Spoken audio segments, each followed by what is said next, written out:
So, you have seen how Lorentz transformation works, and when we go from one frame to other frame, things change, and space and time, x, y, z coordinates represents space and time represents time coordinate. As long as we are in one frame, we can talk separately x, y, z as one part and t as other part, but when we change frame, and once again in that frame we can talk separately space and time, but there x, y, z coordinates, if I am writing in terms of the x, y, z and time here, they all gets mixed up, and so we say that it is one entity, that is space time, and space and time, they act as components, and when you change frame, the components change, but the space time remains the same. So, we described 4 vector concept, where there are 4 components. One is time component c into t naught, and then you have x, y, z. So, these 4 components make a 4 vector, and they transform to another frame through some transformation equations, which are quite similar to the transformation equations when we rotate the frame in our usual 3-dimensional geometry and then construct a transformation matrix and see how that in the rotated frame what are the coordinates and how they are related to the initial coordinates. So, those things we have done. Now, let me move to dynamics, and dynamics means this is the force and this is the acceleration and this is the motion and this is the linear momentum, this is the kinetic energy. So, all those things which involve mass and forces that makes it dynamics, right. In kinematics, so far velocity addition or length contraction, we did not talk of mass, we did not talk of force acting on it and then motion being generated. So, those things we will be now doing, which is relativistic dynamics. Now, the dynamics is controlled by Newton's laws of motion in our daily life. We know that the force is mass times acceleration, and from there we do all kinds of conservation laws and this and that, and then we describe varieties of motion in this world. But Newton's laws are not invariant under Lorentz transformation, and if Lorentz transformations are describing the nature, then Newton's law cannot describe nature, because they are not invariant under Lorentz transformation, and principle of relativity, if you honor that, then these are inconsistent. So, when we go to high speeds, we do see deviations from Newton's laws, and therefore, yes, Newton's laws are to be modified.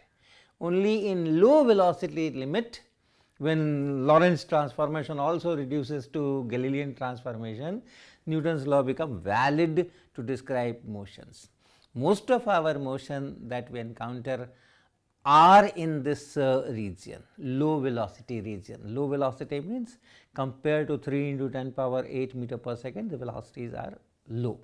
So, most of the world that we see or we experience, that contains only the low velocities, and therefore, Newton's laws are very good. We use it with all respect and everything. We make use of Newton's law, we derive our solutions, and they work out very well to describe everything that we see. But in laboratories, where I can accelerate an electron or an ion or a proton to high speeds, there Newton's laws are to be modified. So, that is the thing that we will be doing. So, first, from Newton's law or otherwise, we know there is a principle called conservation of linear momentum, extremely important principle. So, if I look at that, linear momentum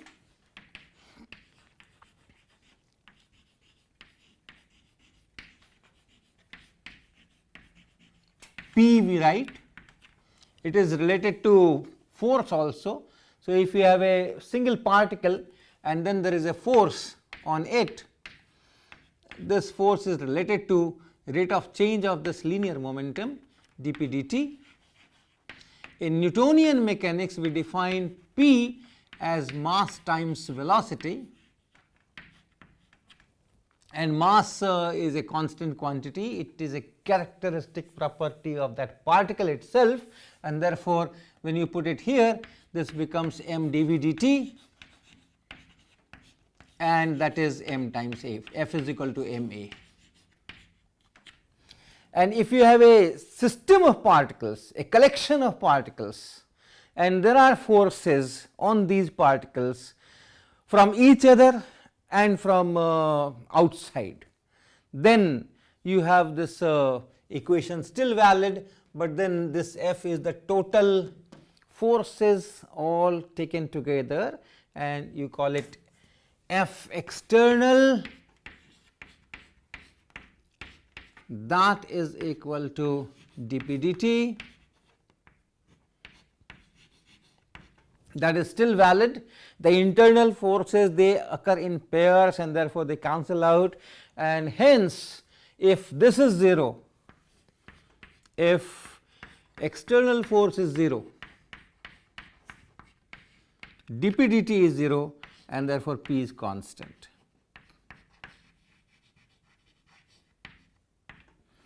This is known as principle of conservation of linear momentum.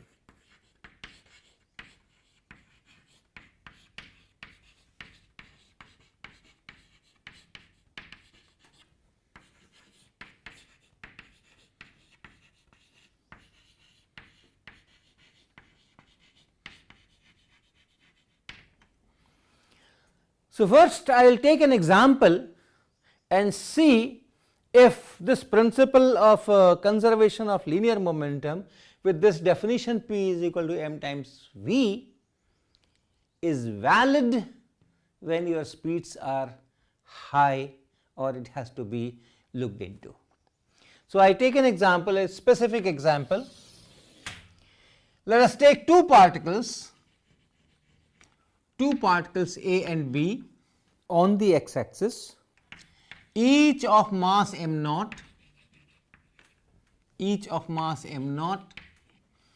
and then they are moving towards each other with same speed u. So, this is the starting situation. You have two particles, they have same masses m naught, and they have same speeds u and u, and then they are going towards each other. The collision is not head on, and there is some slight shift, and hence after collision these particles pick up a small velocity in y direction also. Okay. This is they make collision, and our collision will be elastic. So, let us take this elastic collision,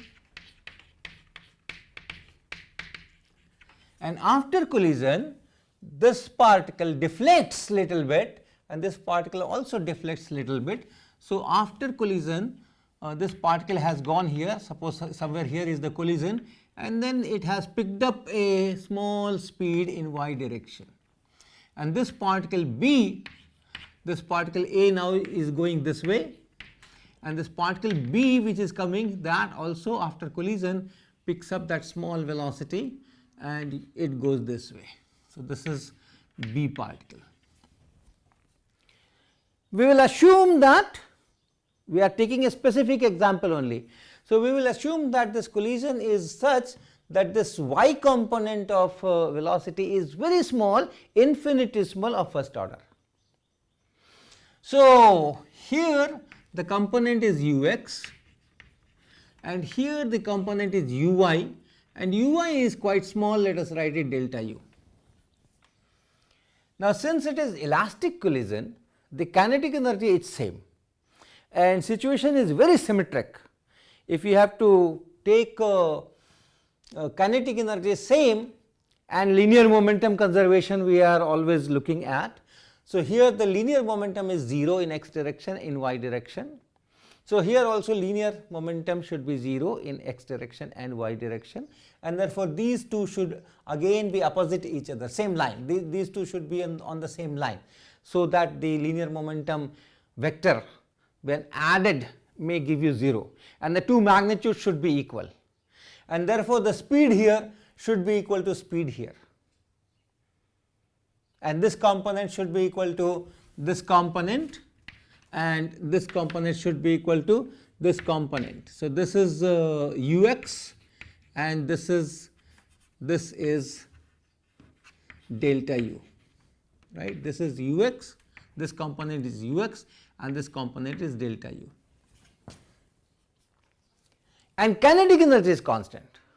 Here the kinetic energy is half m naught u square plus half m naught u square, and here it should be the same kinetic energy, and therefore, the speed of the particle, that should be u here and u here, the same u, so that the kinetic energy half m u square m naught u square plus half m naught u square, here also it should be half m naught u square plus half m naught u square.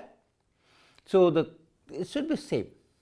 So, all these things I am telling from Newtonian mechanics, but even otherwise the kinetic energy will depend on u, even if it is not half m u square, it will depend on u and mass, and since the two particles are having same mass, the two speeds have to be same. Now, this is from our lap frame, say S frame. So, in this frame, linear momentum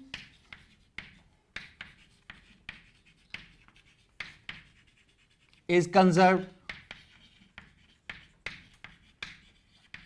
and kinetic energy is also same.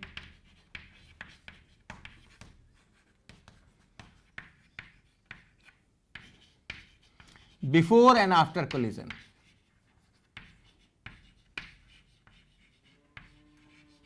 Same thing here, linear momentum is same, conserved means same before and after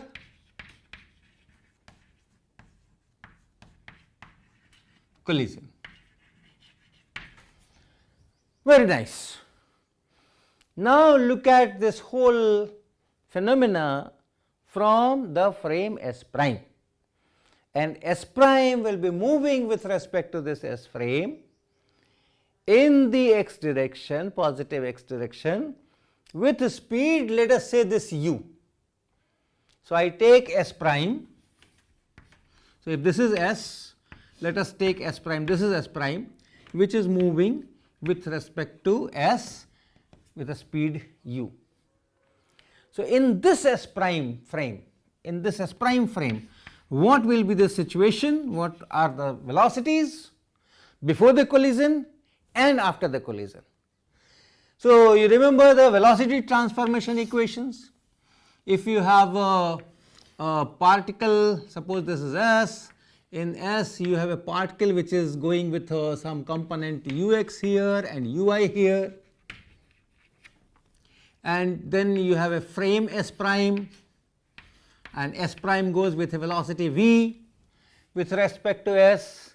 Our transformation equations for velocity was that this in S prime frame, from S prime frame, if you look at this particle, then you will have ux prime, which is ux minus v over 1 minus ux v by c square, and then you have ui prime, which is ui, and then square root of 1 minus v square by c square, and then divided by 1 minus ux v by c square. These are the velocity transformation equations, we had derived this. So, using these equations, I can write what will be the velocities, speeds, the components in S prime before the collision and after the collision. But before going that, let me do something else. Since we have taken delta u as a small quantity and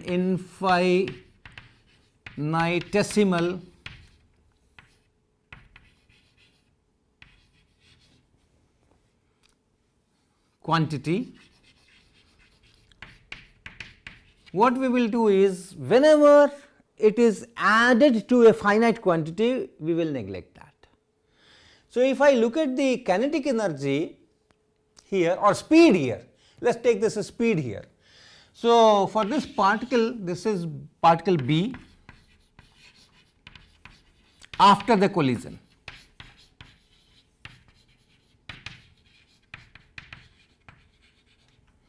What is the speed? The speed is u. So, this u, this is the speed, square is equal to ux square and plus this delta u square. So, ux square is equal to u square and minus delta u square. So, you can see that this is a finite quantity and this is infinitesimal. So, in presence of this I neglect this and hence this is u square and hence I can write ux as u. Okay. So, this ux is u and this ux is u. So, let me write that. Here I have this particle here going in this direction, there is a small y component which is delta u and the x component still remains u and this speed is also u. Okay. It may look very peculiar, but remember delta u is a small first order small quantity as compared to u, and therefore, just like sin theta by theta goes to 1 when you have small theta, similarly this u square plus delta u square will go to u square when you this delta u is small as compared to this u. So, we have taken that particular case and therefore, your components are u and delta u here and similarly u and delta u here. So, now let us use transformations to these transformations to get the speeds, to get the components in S prime frame. So, now I am writing from S prime frame. Now, this particular particle is going with a speed u in the lap frame and this frame S prime is also going in the same direction with the same speed. So, this particle will be at rest here. So, our picture is that this particle is at rest, this A particle is at rest. And what happens to B particle? This B particle is coming in this direction, it is coming in this direction and when you use that equation, this equation, remember your ux is now minus u and therefore, it will be the speed will be 2u by 1 plus u square by c square. This ux is minus u and this v is u. So, it is 1 plus u square by c square. So, this is before the collision. After the collision what happens? So, let us start with this. A particle is here, A particle is here, this is let us say A particle, x component. Here this x component is u and the frame S prime is also moving with the same speed u in the same direction. So, this component will be 0, ux prime will be 0, this ux is u and this v is also u, both in positive direction. So, this particle will just go in this direction. So, x component is 0 and what is y component of velocity? This is delta u. So, you have to use this equation here. So, this will be uy, that is delta u, multiplied by square root 1 minus frame velocity v here. So, that is u square by c square, then divided by 1 here minus ux. So, it is minus u frame velocity again u divided by c square, and therefore, this is delta u divided by square root 1 minus u square by c square. So, that is particle A. right? This particle A comes from this side, makes a collision here, deflects, goes this way. So this is A particle, and the x component is u, the y component is delta u, and then we are making transformations, and in the transformation I have ux coming here, and this v coming here. V is the frame velocity, this v is the frame velocity, frame speed, and this ux is the component of velocity in s frame, in s direction, x direction. And therefore when you use this in this frame, this A particle is here, and its x component is u. So for ux you will be writing u. So all this ux here you will be writing u, and that's what we have done. And then v is the frame velocity, which is also u, and therefore it is this. Come to this B particle. This is the B particle. So come to this B particle. What is the velocity in x direction? The particle is going in u with speed u in minus x direction. The frame is going with speed u in plus x direction. And therefore in s prime it will have a speed in this direction, and that will be again 2u by 1 plus u square by c square.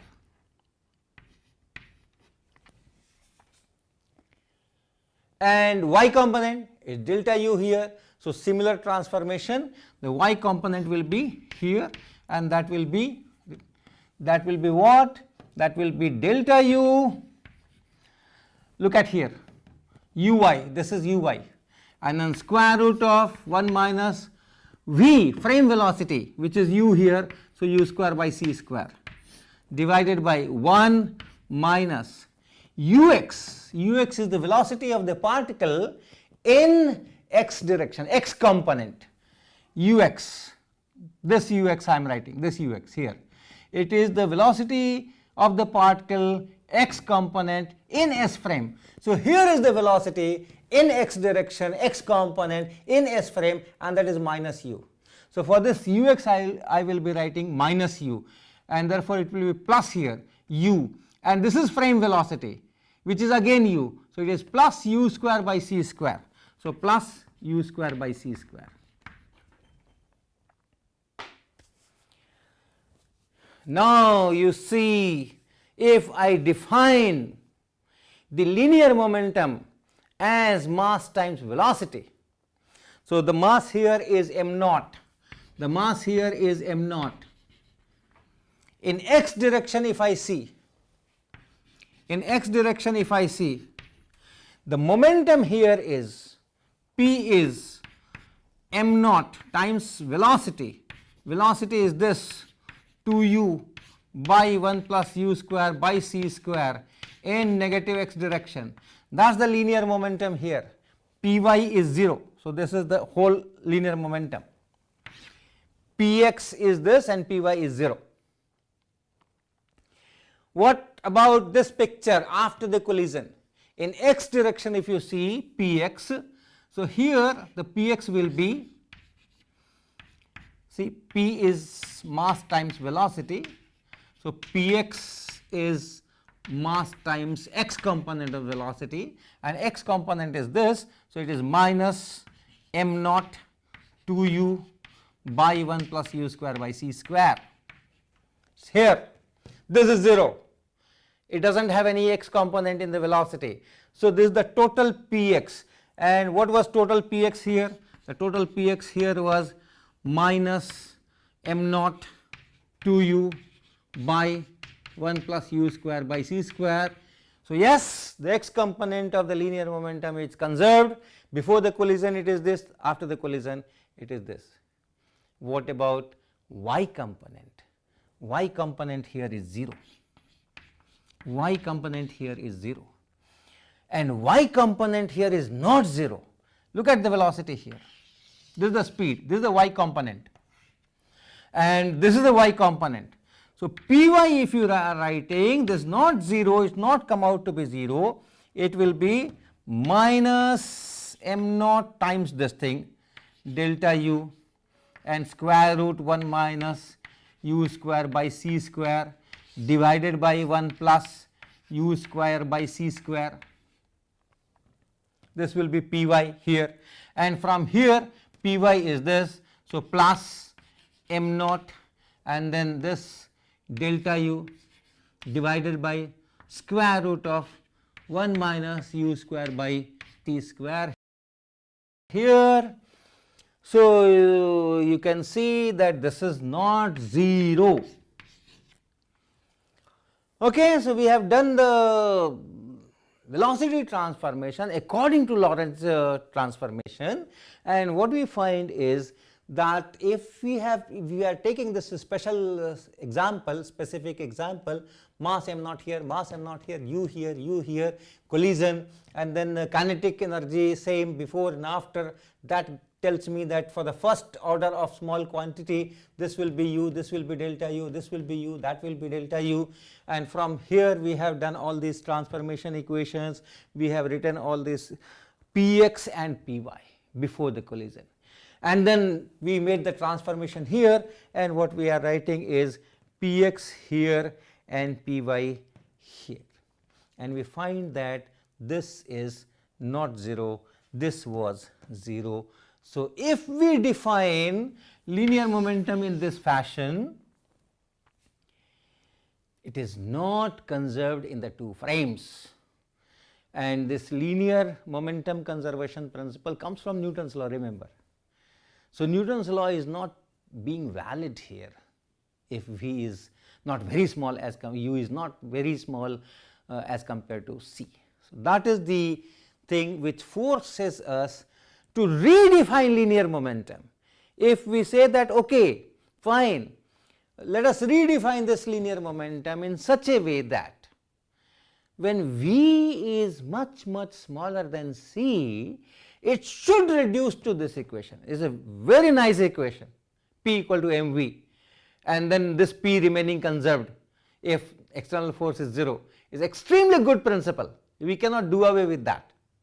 So when low velocities, at low velocities, the linear momentum should reduce to this, but then at higher velocities, or in general the linear momentum should have a slightly different expression from this, which should reduce to this when you go to this lower velocities limits. So how to do that? How to redefine this so that linear momentum principle, conservation principle remains valid? That is the thing that we have to take next.